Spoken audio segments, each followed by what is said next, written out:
आमना धीरे धीरे दरवाजा खोलकर उस पुराने कमरे में दाखिल हुई। दीवारें सालों पुरानी यादों को अपने भीतर समेटे खामोशी से खड़ी थी।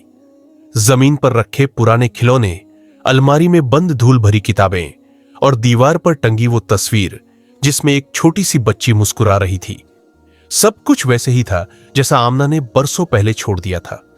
दरवाजा खुलते ही उसकी चरमराहट ने जैसे बीते वक्त की चादर हिला दी।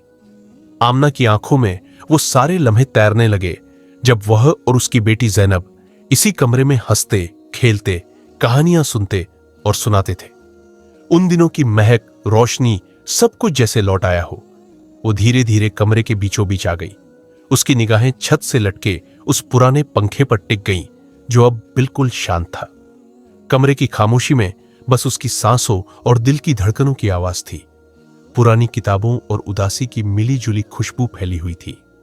दीवार पर टंगी एक तस्वीर में जैनब छोटी सी फ्रॉक पहने मुस्कुरा रही थी। वो मासूम मुस्कान अब आमना की रूह में गहरे उतर चुकी थी, एक ऐसी टीस जो हर पल उसे चुभती और रुलाती थी। आमना की आंखों से अचानक आंसू बहने लगे। ये आंसू सिर्फ गम के नहीं थे, ये एक मां की तड़प, उसकी अधूरी हसरतों और बेबसी का एहसास थे। उसने तस्वीर को छूते हुए मानो वक्त को पीछे खींचने की कोशिश की। उसकी उंगलियां तस्वीर के फ्रेम पर थम गई। उसी पल कमरे में एक धीमी सी आवाज गूंजी, अम्मी। आमना चौंक गई। उसने फौरन पीछे देखा लेकिन वहां कोई नहीं था। आवाज फिर आई, बेहद नर्म, बेहद जानी पहचानी, जैसे जैनब की मासूम आवाज हो। आमना की सांसें थम सी गई। उसकी नजरें कमरे में हर तरफ भटकने लगी जैसे वो किसी को ढूंढ रही हो। दीवार के पास रखा लकड़ी का झूला हल्के से हिला। आमना ने कांपते हाथों से झूले को छुआ। जैनब, उसके होठों से खुद ब खुद निकल गया। उसी पल उसके जहन में बिजली सी कौंधी, वो लम्हा जब वह अस्पताल में थी। सफेद दीवारें, डॉक्टरों की भागदौड़, नर्सों की हड़बड़ी और एक बिस्तर पर लेटी हुई जैनब। उसने अपनी बेटी का नन्हा हाथ थाम रखा था। जैनब की सांसें धीमी होती जा रही थी लेकिन उसके चेहरे पर वही प्यारी मुस्कान थी। अम्मी, आप मत रोइए। यह जैनब की आखिरी बात थी। आमना का दिल तड़प उठा।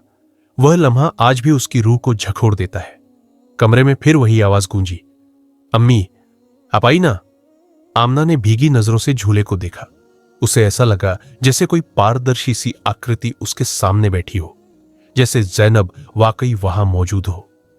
कमरे की रोशनी नर्म हो गई। वातावरण में वही जानी पहचानी खुशबू फैलने लगी, जैनब के बालों और उसकी चादर की खुशबू। दीवार पर टंगी तस्वीरें झिलमिलाने लगी जैसे हर तस्वीर बोल उठी हो। जैनब की हंसी, उसकी बातें, उसकी जिद और आमना की ममता। आमना ने आंखें बंद की और जैनब को दिल से महसूस किया। बेटा, तुम मुझसे कभी दूर नहीं थी। एक आखिरी बार उसने झूले की तरफ देखा। अब सब शांत था, न कोई आवाज, न कोई हरकत, जैसे एक आत्मा को सुकून मिल गया हो। आमना खामोशी से मुड़ी और कमरे से बाहर निकल गई। इस बार उसके कदमों में पहले जैसा बोझ नहीं था। आंखों में आंसू थे मगर दिल में एक सुकून था।